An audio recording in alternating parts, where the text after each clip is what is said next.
물가가 또 올랐어요. 올해 초부터 높은 물가가 지속될 거다. 다만 갈수록 둔화되지 않겠냐 이 얘기를 했는데 10월 물가가 7개월 만에 최고치인 3.8%를 기록을 했어요. 특히나 이제 신선식품 같은 먹거리가 많이 올라가지고 체감이 진짜 많이 되거든요. 그런데 한국은 사실 물가를 잡을 생각이 없다라는 얘기가 이제 나오고 있더라고요.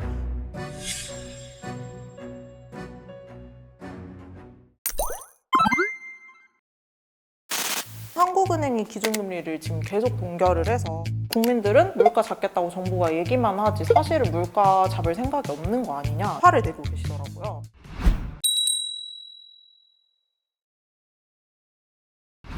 물가를 잡는 가장 효과적인 방법이 기준금리를 올리는 것이다 라고 배웠거든요. 왜 한국은행은 계속 기준금리를 동결을 하고 있는 건지 진짜로 물가를 잡을 생각이 없는 건지 궁금해요. 네. 기준금리를 최근에는 안 올려도 되는 이유가 하나 생겼어요. 중앙은행이라는 곳에서 기준금리를 올리는 가장 큰 이유는 기준금리라는 걸 올리면 이것 때문에 시중에 많은 금리들이 같이 올라줘서 사람들이 소비도 덜하고 투자도 덜해서 그래서 물건 가격이 좀 낮아지길 기대하는 거거든요. 그런데 최근에 한국은행에서 기준금리를 올리지 않았는데 시중금리가 다 올라가 버렸어요. 내가 올려서 기대하고자 하는 바가 먼저 일어나 버린 거예요. 그렇기 때문에 한국은행에서는 물가가 추가적으로 오르게 됐고 이제 물가가 이렇게 되면 고물가가 고착화되는 거 아니냐 우려 속에서 좀 더 강도 높은 물가 잡에 나서야 될 이유들이 있음에도 불구하고 금리를 올려서 기대하던 그 효과가 먼저 일어났네? 그러면 내가 굳이 올릴 필요가 없지가 되는 거예요. 자칫 여기에서 금리를 또 올리면 그 시중에 오른 금리가 한 번에 더 튕길 수가 있으니 그러면 민간 경제에 어마어마한 부담이 될 수 있거든요. 그래서 이번에는 시중금리가 올려진 것으로 이미 정책적 효과가 어느 정도 났으니 스테이하자라고 본 게 하나 있고요. 보통 기준금리가 시중금리를 조정하기 위해서 올렸다 내렸다 하는 건데 왜 시중금리 혼자 튀는 건지. 시중금리라는 건 기준금리 플러스 몇 가지 요인들이 더 작용해서 결국 결정이 되는데 기준금리 기조라는 건 아주 중요한 포지션을 가지고 있는 거죠. 가중치가 큰 거예요. 영향을 미치는. 그런데 요즘은 시장 상황이 너무 불안하다 보니까 전쟁주 또 나질 않나 뭐 여러 가지 악재가 더 많다 보니까 시장에서 스스로 돈 구하기가 어려워지는 거예요. 은행이 스스로 몸을 사리는 거죠. 기준금리 그대로지만 돈 빌리러 오는 사람들 요즘 돈 빌려줘야 내가 그래 이렇게 하니까 그럼 제가 이자 더 드릴 테니까 좀 빌려주실래요 하면서 이제 금액이 올라가는 그런 일들이 생기면서 기준금리 이외의 요인으로 시중금리가 올라갔다. 그럼 기준금리가 그 힘을 잃은 건 아니고 민감도가 더 높아졌다 이렇게 보면 되는 거예요? 그렇죠. 예. 그다음 두 번째, 올리기가 부담스러운 이유도 분명히 있어요. 이창용 한국은행 총재가 기회가 있을 때마다 말하는 게 뭡니까? 가계대출이 너무나도 늘어서 걱정이 제가 많습니다. 지금 간간히 이자 내고 허덕이는 소상공인들 아니면 집산분들 현지인데 거기다 기준금리를 올려버린다? 벼랑 끝으로 몰아버리는 게 돼요. 바로 그 두 개 때문에 물가 걱정은 되지만 일단 못 올리고 있는 것도 같이 있다. 이렇게 보시면 되겠습니다.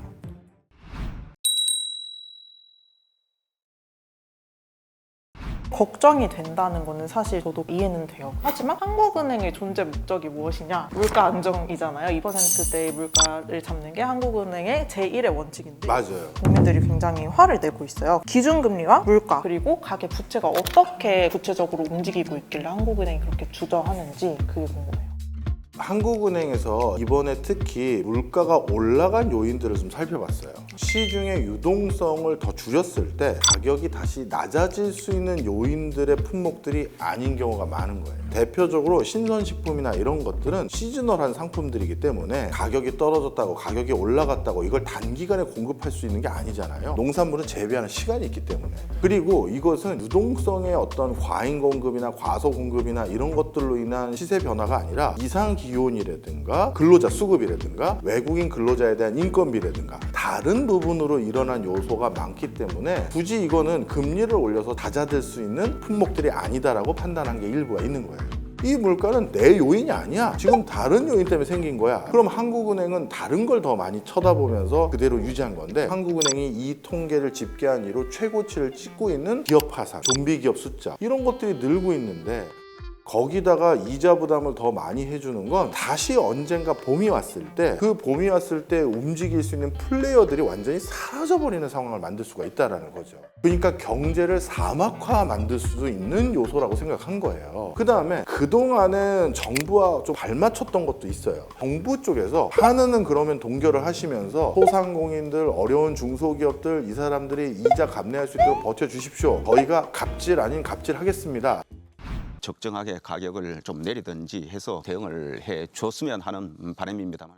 라고 하면서 라면 회사, 우유 회사 이렇게 찾아다닌 거예요. 라면은 3-4개 회사, 우유도 소수의 과점 시장이잖아요. 그 사람들에게 협조만 받으면 그래도 그쪽 품목 가격은 잡을 수가 있거든요. 근데 그 카드 이미 다 써버린 거야. 그러니 이제 이 마지막 식자재 가격 오르는 이거는 정부도 할 방법이 없는 거예요. 그래서 지금 정부도 마찬가지고 한은도 지금은 솔직히 뭔가 추가적인 뾰족한 대책이 없는 상황이다라고 봐도 과언이 아닌 거죠.